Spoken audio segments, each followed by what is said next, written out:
ain't no reason to be exploring no abandoned place. Like, then you want to be surprised something crazy happen. People really be tripping for real. Like, for what? You exploring abandoned place for what, bro? What you trying to look for? See what they talking about though. My neighborhood growing up wasn't the nicest.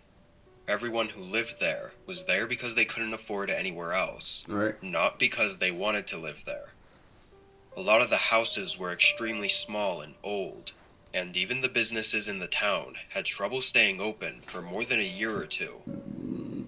When I was young, it was pretty common for us to go to these houses and businesses that had been abandoned and just mess around in them. Doing what though? Like, bro, what? The police had to have known this was going on, since every kid in town was doing it, but they didn't do anything about it. Anyway, when I was really young, my elementary school shut down, and the building was never repurposed. So when I was older and exploring these rundown places, I was intrigued to see what the school looked like now. On a Saturday night, my buddy Ryan and I went to the school.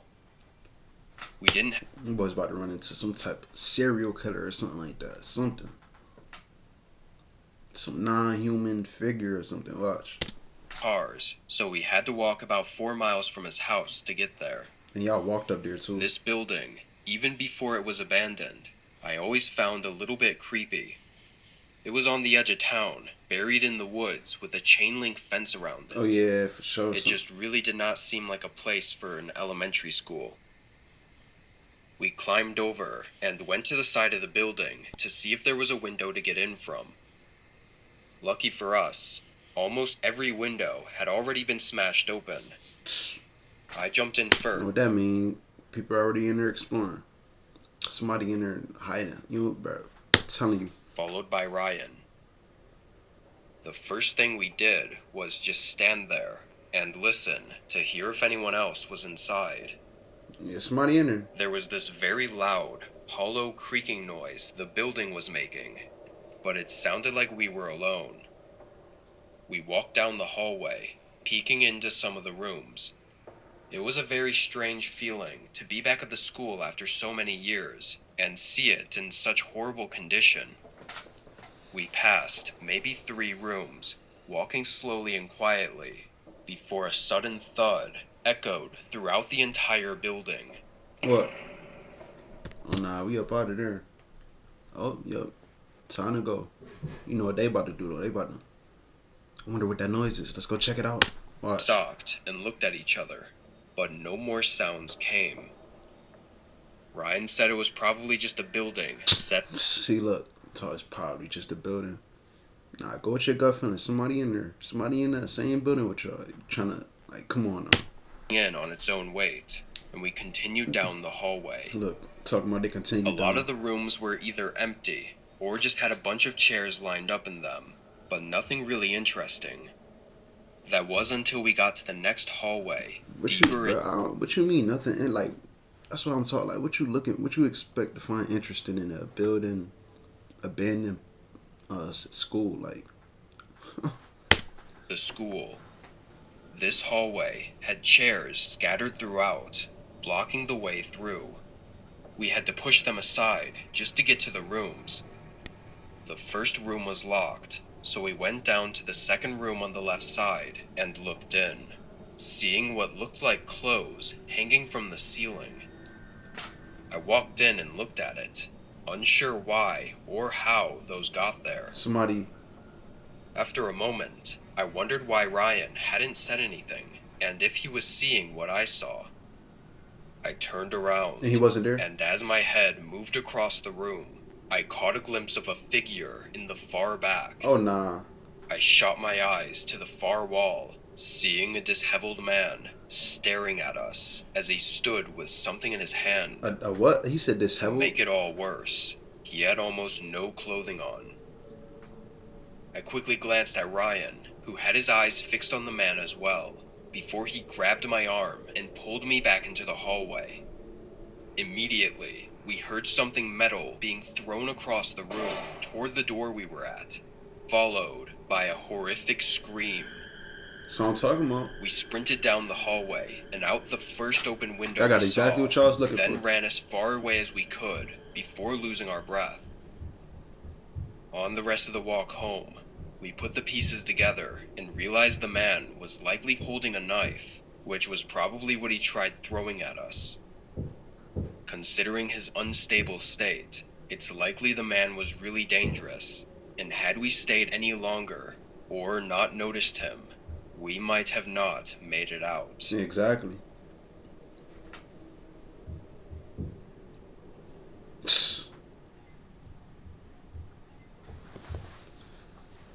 Right. Line, I'm back. Do you in a universe? Hey, lucky that knife ain't catch him in the back of the head or nothing when he threw it.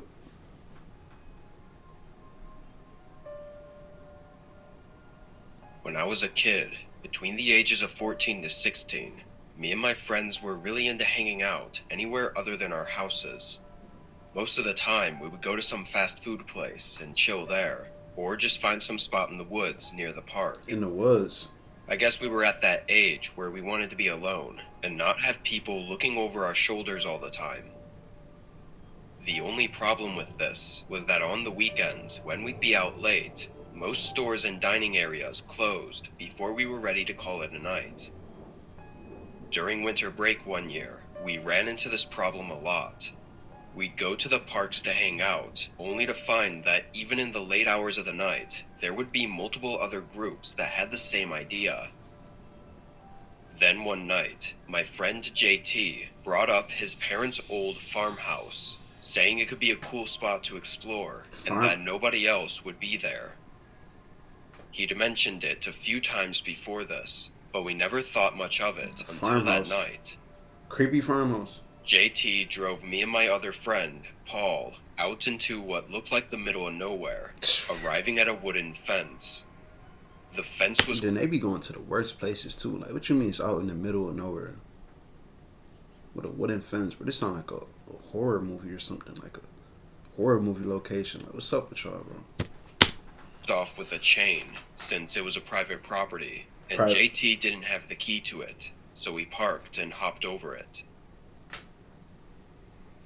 From the edge of the wooden fence, though, the first thing I realized was that I couldn't see the farmhouse. Yeah, it was dark out, and there were no lights anywhere, but I couldn't even make out the shape of the house in any direction. Y'all don't got no light, like... JT started walking, leading the way on a rough gravel path, as he explained why his parents even had the place to begin with. He said it was his grandparents' farmhouse, but when they died, they passed it down to his parents. Apparently it was in horrible condition, and his parents didn't know what to do with it, so they just kept it. That was almost 10 years ago. Nobody had done any maintenance, or even checked up on it, in over a decade. Wow. We walked down this path, following JT for a good 10 minutes, before we could finally see the house. Even from just the outline of it in the dark, you could tell it was in bad shape. Part of the roof was dipping inward like it was about to collapse, and some of the siding panels were hanging from the wood. All of us were quiet now, just looking at it as we walked closer. Nah. When we got up to the front of the house, the door was covered by a large sheet of wood, so we went around to the back, where the door was completely missing. We each turned on our phone flashlights and stepped inside. Are you telling me this whole time they was walking through the dark? But a 10-15 minute walk, they just in the dark walking. Then when they get to the house, then they turn on their flashlights. Like, but y'all crazy. Somebody could have easily been following y'all. Like, don't even know it. Just oblivious. They walking in the pitch black dark in the middle of nowhere. 10-minute walk just in the dark. Crazy. Surprisingly, the place wasn't really trashed like we thought it'd be. Most of the furniture and stuff didn't seem to have been moved very much. It was extremely dusty though, and our phone lights were not the best, so maybe it just looked better than it was. We split up after a minute, just walking around the first floor and looking. I entered a hallway on the left side of the house and began walking down, when suddenly someone walked past the end of the hallway. I froze, and out of panic, I called out JT, as if it was maybe him, Nah. but I already knew it wasn't. How you know? The man I saw, although it was dark, was much taller and thinner than either of my friends. I stepped back and started to go where I'd last seen the two of them. When I turned around the corner and held up my light, both JT and Paul were standing in the middle of the room, looking away from me. I stepped into the room and looked where their lights were pointing. At the edge of the light, the man was standing and staring right back at them. It was like they were all frozen in fear, unsure of what to make of the situation. Guys, What you mean y'all froze, bro? Get up. Y'all, bro, leave, bro. Y'all still there for talking about y'all frozen. let's get just up outta here. leave. I said shakily, but trying to act calm so the guy didn't do anything. But that must have triggered everyone's reactions, because suddenly, we were all sprinting to the back door and running out into the open field. I can't even say for sure if the man chased us out, but JT says he was confident he heard footsteps right behind him. Probably. We pretty much ran straight back to the car and drove off, not taking any more risks. I think we can all assume that the man was just a squatter or homeless person defending the place he calls home, but without a good look at him, it's hard to say for sure. JT said he'd tell his parents about it so they could lock down the farmhouse, but he never went through with it because he was worried about getting in trouble for going there. Whatever happened that night remains the most horrifying experience I've had, and if JT was right, and the man was trying to chase us, then we got really lucky to have all gotten out unharmed. Could have been avoided.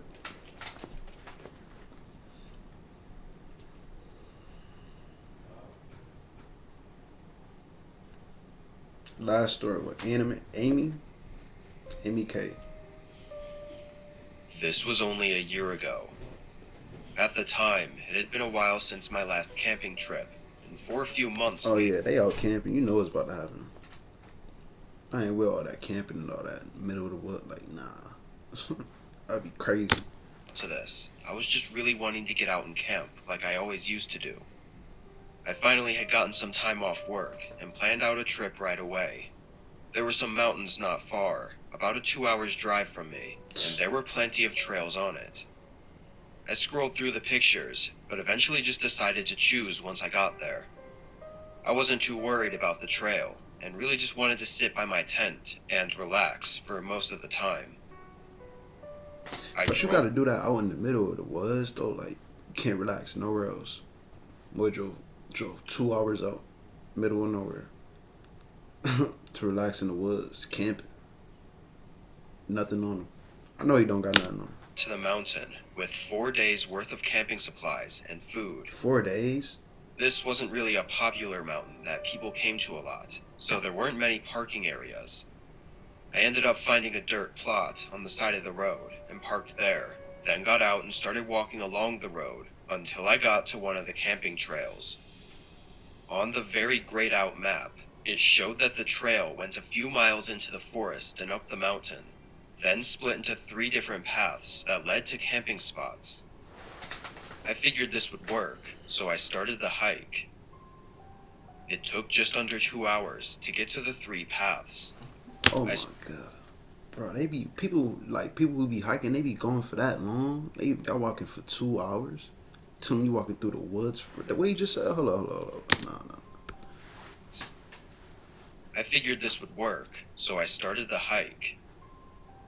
It took just under 2 hours to get to the 3 paths. 2 hours, bro. Is you crazy? Like, bro, I really don't get it. Like, what's so intriguing about camping? Like, I don't get it. I saw no difference, so I just went with the left one. About 30 minutes later, what's out I there? came up to the camping grounds. All it was an open area with less trees. Nobody else was there, and it didn't I exactly think nobody else. Somebody in there watching you. look like anyone had been there in a long time. Everything had grown over, to the point where if there wasn't a direct path leading to this place, it would just look like any other spot in the forest. I tossed my bags down by one of the trees and built up my tent, then sat on a log and ate my lunch. After that, I kinda just sat there, writing in my journal and listening to the birds. I mean, he probably like something happened, but he say he parked on the side of the road. It took him 2 hours to get to the one of the three campsites. So if something happened, you got to run 2 hours back to your car. Basically. The sun was starting to get lower. I had to get a fire going to keep me warm. So I got up and walked around the perimeter of the camping grounds to find sticks to use. But not too far from my tent, I found something strange. What you found, man? A path leading off into the woods. Not a regular trail, though. This was very clearly a footpath, formed by someone walking that same route over and over. Usually these types of paths grow over quickly when not used, so the fact that it was so clear and noticeable That means was somebody. odd. Yeah. I finished collecting sticks and prepped the campfire, but something about that path made me feel uneasy. You just go brush it off, right? I just wanted to check what it was before camping the night. Talking about you want to check to see. That's your problem, bro. Always trying to talk about he about to go check what it is. Go ahead, check. You go find out. Next to it, I grabbed my bag and started following the thin path. Crazy. The more I walked on it, the more sure I was that someone was here recently. Yeah. After a 15-minute walk, I reached the end. Out in the woods just beyond the path, there was a small cabin. Oh yeah, somebody out It there. looked like it was decaying and abandoned. The wood was splintering, with entire boards missing, and the door was left wide open. I walked up to it and looked around, wondering why a footpath would lead to an abandoned hut in the woods. Why you think, bro? It was too far for someone to just stumble upon it. Curious, I peered in through the doorway. It was dark inside, and I couldn't really see much, but I could tell that it wasn't empty. There were things in there. I was about to take a step. Never know. Probably like, you don't know, bro. Probably serial killers out there dropping bodies. Bro, you don't know. It could be anybody for like. Outside, but a sudden voice from behind me startled me away. A soft voice. Leave. Go away. A man said sternly, almost angrily. I faced him, standing about 10 feet away. The man told me again to leave, and without saying a word, I did as he said. As I walked away, I looked back once, seeing the man standing at the end of the path and watching me to make sure I was leaving. Once I got back to my tent, it was already dark out, but I was not going to stay there. I quickly packed up and left, dangerously hiking in the pitch black with just a flashlight until I got back to my car. I don't know what was going on there, but what frightened me so much was that I was immediately sure that the man I saw did not live there. He was wearing regular, clean clothes and had no signs of even being out there for more than a couple days, which makes me question why he was out there. Dropping, man. Why he needed me to leave, and how did the footpath form if he didn't live there? Or was there someone else that did? The whole thing has me asking 100 questions, and I don't think there's ever going to be answers. Yeah, don't. You shouldn't want no answers, bro. Just it is what it is. You going out exploring, you go find what you want to find.